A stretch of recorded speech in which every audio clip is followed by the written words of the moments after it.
The Holy Gospel according to John 18:33 through 37. Glory to you, O Lord. Then Pilate entered the headquarters again, summoned Jesus, and asked him, "Are you the king of the Jews?" Jesus answered, "Do you ask this on your own, or did others tell you about me?" Pilate responded, "I am not a Jew, am I? Your own nation and the chief priests have handed you over to me. What have you done?" Jesus answered, "My kingdom is not of this world. If my kingdom were from this world, my followers would be fighting to keep me from being handed over to the Jews. But as it is, my kingdom is not from here." So Pilate asked him, "So you are a king?" Jesus answered, "You say that I am a king. For this I was born, and for this I came into the world, to testify to the truth. Everyone who belongs to the truth listens to my voice." The Gospel of the Lord. Praise to you, O Christ. One of my favorite quotes is, "Speak the truth, even if your voice shakes." It's a quote from a woman named Margaret Kuhn. It became popular during the Me Too movement a number of years ago. I don't memorize much, but that quote always sticks with me. Speak the truth, even if your voice shakes.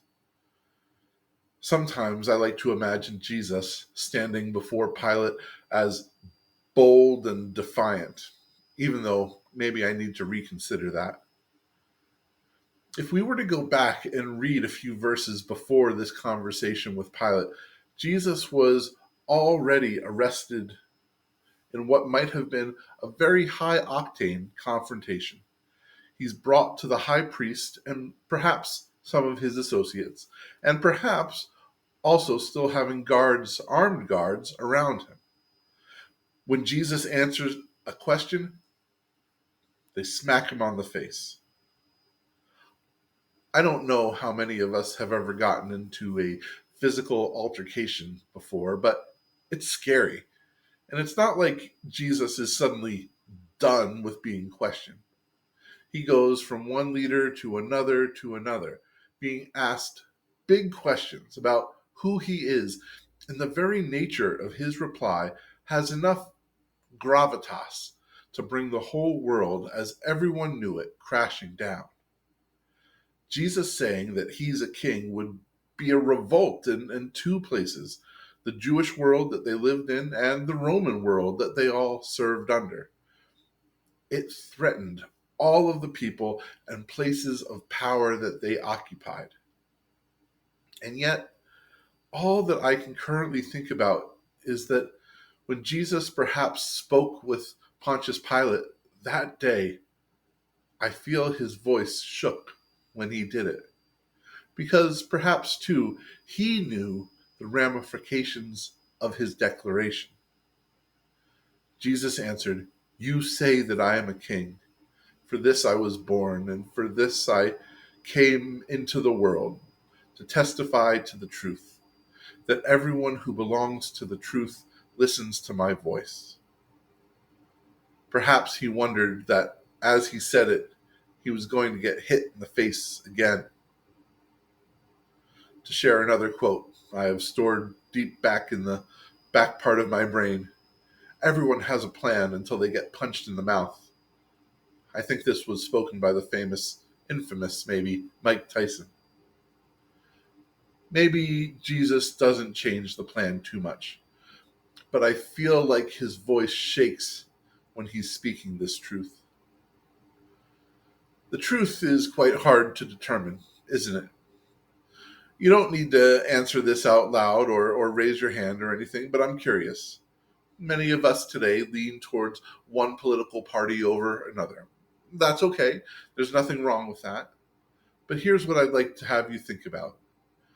Do you feel that as you've been a part of one party over another or another for a bit of time, has it ever come across have you ever come across the idea that you feel like the party you prefer desires you to think that people in the other party are liars, that they don't tell the truth to gain political advantage? I suspect the answer is yes. And if you felt that way before, that this happens in all sorts of ways. People manipulate the facts of something in order to get us see something as true. But more than that, to seek to think the opposite means that the others are liars. They're cheaters.